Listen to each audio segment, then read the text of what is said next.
அடுத்ததாக வந்து பார்த்திங்க அப்படின்னா மகாநதி சீரியலில் ஒரு பெரிய திருப்பம் வரப்போகுது. அந்த திருப்பம் என்னவா இருக்கலாம் அப்படிங்கிறதுக்கான ஒரு ப்ரெடிக்ஷன், ஒரு கற்பனை வாட் இஃப் வீடியோ தான் இது. இப்போ வந்து பார்த்திங்க அப்படின்னா இப்போ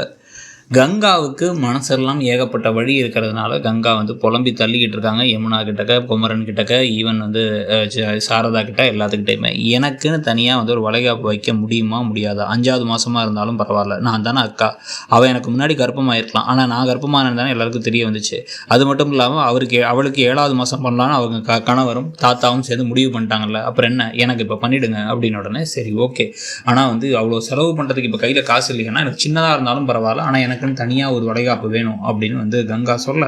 சரி கங்கா சொல்கிறாங்களே அப்படின்னு சொல்லிட்டு இந்த குடும்பமாக சேர்ந்து முடிவு பண்ணி கங்காவுக்கு வந்து ஒரு வளைகாப்புக்கான ஏற்பாடுகளை பண்ணுறாங்க. பண்ணதுக்கப்புறமா வந்து கங்காவுக்கு வந்து ஒரு பெரிய ஒரு ஹாலில் அவங்களுக்கு அழகாக ட்ரெஸ் எல்லாம் வாங்கி, இவங்களே வந்து ஆசையாக வந்து தச்ச ட்ரெஸ்ஸு குமரனே வாங்கி அதெல்லாம் வந்து கொண்டு போய் அங்கே வந்து பண்ணலாம் அப்படின்னு போக, இப்போ வந்து கங்கா சொல்லக்கூடிய ஒரே விஷயம், என்ன வேணாலும் பண்ணிக்கங்க, ஆனால் பணத்தை விஜய்கிட்டேயோ காவேரிக்கிட்டேயோ வாங்கக்கூடாது, நம்மளால் முடிஞ்சதை வச்சு என்ன பண்ண முடியுமோ பண்ணலாம் அப்படின்னா விஜயும் காவேரியும் இல்லை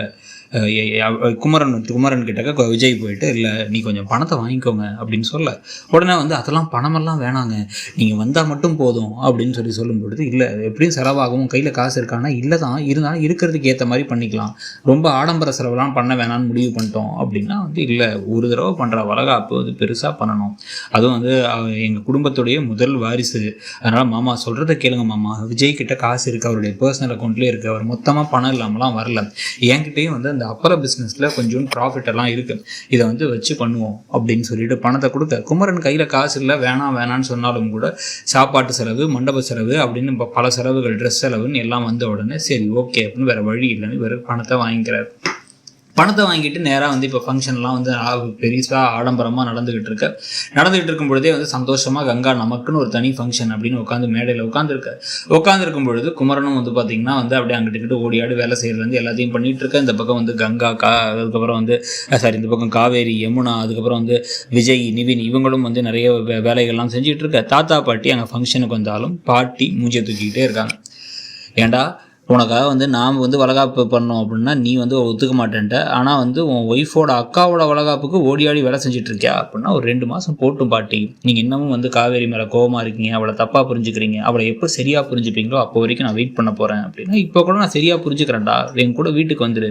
எல்லோரும் ஒன்றா இருக்கலாம் அப்படின்னா அதுக்கெல்லாம் இப்போ வேணாம் பாட்டி அப்படின்னு வரும்னு சொல்லிடுறாரு. சொன்னதுக்கப்புறம் தான் வந்து பார்த்திங்க அப்படின்னா வந்து இப்போ மேடையில் திடீர்னு ஒரு சலசலப்பு என்னென்னு வந்து பார்த்தா, இப்போ ஆசையாக வந்து கங்காவுக்காக ஒரு கிஃப்ட்டு வாங்கி வைக்கணும் அப்படின்னு முடிவு பண்ணியிருக்காரு குமரன். ஏன்னா வந்து கங்கா வந்து யமுனா சொல்லும் பொழுது ஆமாம் கிஃப்டெல்லாம் இல்லாமல் தான் வந்து நிற்பார் உங்கள் மாமா அப்படின்னு சொன்னதை அவரால் தாங்கிக்க முடியல. அதனால் வந்து வச்சுருந்த காசில் அவர் ஒரு தங்க நகையை வாங்கிட்டு வர, இங்கே வந்து தங்க நகையை மாட்டலான்னு போகும்பொழுது தான் இப்போ வந்து இவங்களுக்கு ஒரு டவுட் வருது கங்காவுக்கு, எப்படி இந்த நகைக்கான காசு வந்துச்சு, உங்கள்கிட்ட அவ்வளோ காசு இல்லையே, இருந்த காசெல்லாம் வச்சு தான் அந்த ஃபங்க்ஷன் ஏற்பாடு பண்ணிங்கன்னு நினச்சேன், எப்படி திடீர்னு வந்து இந்த மோதிரம் வாங்குறது காசு வந்துச்சு, இல்லை செயின் வாங்குறது காசு வந்துச்சுன்னு அவங்க கேட்கும்பொழுது அதெல்லாம் விடுக்கங்கா, என் கையில் காசு இருக்குல்ல அப்படின்னா உண்மையை சொல்லுங்கள், எப்படி வந்து செலவு காசு வந்துச்சு, யார்கிட்ட வாங்கினீங்க, கடன் வாங்கினீங்களா, இல்லை என்ன பண்ணீங்க, நிவின் கிட்ட வாங்கினீங்களா அப்படின்னா இல்லை விஜயும் காவேரியும் தான் கொடுத்தாங்க, அவங்களுக்கு திருப்பி கொடுத்துருவோம், கடனாக வாங்கின மாதிரி தான் இது அப்படின்னா, அப்போ இந்த வளகாப்பும் அவங்க நடத்தி வச்ச வளகாப்பாக தான் இருக்க போகுது, எனக்குன்னு என் புருஷன் எதையும் பண்ணலை, நான் இதுக்கு தான் திருப்பி சொன்னேன், நம்ம கையில் இருக்கிறத வச்சு மட்டும் பண்ணுங்கள், நீங்கள் எனக்கு பண்ணதாக இருக்கணும், நம்ம குடும்பம் நமக்கு பண்ணதாக இருக்கணுமே தவிர விஜயோ காவேரியோ பண்ணியிருக்கக்கூடாதுன்னு சொன்னேன், அதை கூட நீங்கள் புரிஞ்சிக்கல, அவங்க 2 பேரும் இந்த வீட்டுக்கு வந்ததுலேருந்து வந்து எனக்கு நிம்மதி இல்லை, எங்கள் அம்மா அதுக்கு முன்னாடி நான் அவ்வளோ கவனிச்சுக்கிட்டாங்க, இப்போ காவேரிக்காக மட்டும் வேண்டுதல் வைக்கிறேங்கிறாங்க, என்னை வந்து அப்படியே தண்ணி தெளிச்சு விட்ட மாதிரி விட்டாங்க, நான் இவ்வளோ ஒரு வருத்தமாக இருக்குது, சொந்தத்தில் கல்யாணம் பண்ணிக்கிறேன்னா என் குழந்தைக்கு பிரச்சனை வருமானு கேட்டால் அதுக்கு கூட ஒழுங்கான பதில் சொல்ல மாட்டுறாங்க, இவ்வளோ வழியே நான் ஏன் தாங்கிட்டு இங்கே இருக்கணும், என்னை அவமானப்படுத்துகிறாங்க, அது மட்டும் இல்லாமல் வந்து நான் தானே மூத்தவ, அதுக்கான ஒரு மரியாதை கூட எனக்கு இல்லை, எல்லாமே உங்களுக்கு காவேரி முக்கியம், பணக்காரரான விஜய் முக்கியம், நீங்களும் அதை புரிஞ்சுக்காமல் நீங்களும் அவங்களுக்காக ஜிங்சன் ஆடிக்கிட்டு இருக்கீங்க, அவங்க இந்த வீட்டுக்கு எப்போ வந்தாங்களோ எனக்கு நிம்மதி இல்லாமல் போயிடுச்சு, அவ்வளோதான், இதுக்கப்புறம் வந்து குழந்தையே வந்து பிறந்தா கூட வந்து எனக்கு குழந்தைக்கு ஒரு மரியாதை இருக்காது, அடுத்து வரப்போகிற காவேரி குழந்தைய மட்டும் தலையில் தூக்கி வச்சு கொண்டாடுவாங்க, இதுக்கப்புறம் நான் இந்த வீட்டிலே இருக்கல, தனி ஸ்ரீவில்லிபுத்தூர் போயிடும், இல்லைனா வந்து நம்ம கொடைக்கானலுக்கே திருப்பி போயிடலாம், என்னால் இங்கே இருக்க முடியாது அப்படின்னு கங்கா மலைமேடையில் வச்சே கத்த. குமரன் விடுகங்கா விடுகங்கா, எல்லாரும் பார்க்குறாங்க கங்கான்னு சொல்லிட்டு இருக்கும் போதே பார்க்கட்டும் யார் பார்த்தா எனக்கு என்ன, நான் உடனடியாக வந்து நான் அந்த வீட்டை விட்டு கிளம்புறேன், இப்போ முதல்ல போகலாம் அப்படின்னு சொல்லும் பொழுது டக்குன்னு விஜயும் காவேரியும் தடுத்து நிறுத்தி, நீங்கள் அந்த வீட்டை விட்டு போக வேணாம் அப்படின்னு விஜய் சொல்லிட்டு, நாங்கள் அந்த வீட்டை விட்டு போகிறோம் அப்படின்னா, நீங்கள் ஒன்று எனக்காக ஒன்று இந்த இடத்துலையும் வந்து ஒரு பிச்சை போட வேணாம் அப்படின்னா, இல்லை நாங்கள் நிஜமாக தான் சொல்கிறோம், நீங்கள் இங்கே வந்து இருந்து கொஞ்சம் சோகமாக இருந்தீங்க, வருத்தமாக இருந்தீங்கன்னா நான் ஏதோ சும்மா விளையாட்டுக்கு பண்ணுறீங்கன்னு நினச்சேன், ஆனால் அவங்க மனத்தில் இவ்வளோ வலி இருக்குங்கிறது நான் புரிஞ்சுக்கல, எனக்கு அது தெரியல, ஒருவேளை நாங்கள் வந்ததுனால இதெல்லாம் நடந்துச்சு நீங்கள் நினைக்கிறீங்கன்னா சாரி கேட்டுக்கிறோம், நான் இப்போ கிளம்புறேன், நாங்கள் இப்போவே கிளம்புறோம் அப்படின்ட்டு கங்கா கிட்ட காவேரியை திரும்பி, காவேரி நீ என் கூட வரியா இல்லையா, நம்ம வேற ஒரு வீட்டுக்கு போயிடலாம், எங்கள் தாத்தா வீட்டுக்கு இப்போ போக முடியாது, நம்ம தனியாக ஒரு வீடு எடுத்து எங்கேயாச்சும் போய்க்கலாம், நம்ம கொஞ்ச நாள் தனியாக நம்ம இருந்தால் தான் நமக்கு சரிப்பட்டு வரும் அப்படின்னா, சரிங்க அப்படின்னு இவங்களும் சொல்ல, ஐயோ லூஸ் மாதிரி பேசாத கங்கா அப்படின்னு இந்த பக்கம் சாரதாலாம் வந்துட்டு, என்னடி பைத்திய மாதிரி பேசிக்கிட்டு இருக்க,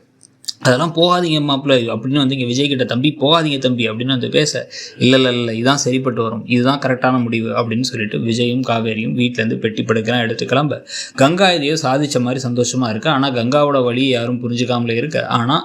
வீட்டை விட்டு இவங்க போனதுக்கப்புறமா இப்போ இவங்க வீட்டில் யாரும் ஆள் இல்லைங்கிறத தெரிஞ்சுக்கிட்டு இவங்கள பழி வாங்குறதுக்கு பசுபதி செய்ய போகிற வேலைகளில் என்ன நடக்க போகுதுன்னு கதை போதாங்கிறத பார்க்கணும். இந்த ப்ரொடிக்ஷனை பற்றி நீங்கள் என்ன நினைக்கிறீங்க? இந்த கதையிலேருந்து திருப்பி விஜயும் காவேரியும் தனியாக ஒரு வீட்டில் போய் இருந்து அவங்க கஷ்டப்பட்டு திருப்பி வந்து அந்த வீட்டுக்கான வாடகை இப்போ கையில் இருக்க இந்த காசெல்லாம் கலைஞ்சிருச்சுன்னா அந்த ஃபங்க்ஷனுக்கு வந்து பர்சனல் அக்கௌண்ட்டில் காசுலாம் அவர் கொடுத்தாருன்னு ஒரு கதையை கொண்டு வந்து என்ன பண்ண போகிறாங்கன்னு கதையை கொண்டு போக போகிறாங்களா, உங்களுக்கு என்ன தோணுது அப்படிங்கிறத சொல்லிட்டு மறக்காமல் இடம்பொருள் சேனலையும் சப்ஸ்கிரைப் பண்ணிக்கோங்க. நம்ம இன்னொரு சேனலான இடம்பொருள் நவ்வையும் சப்ஸ்கிரைப் பண்ணிக்கோங்க. தேங்க்யூ.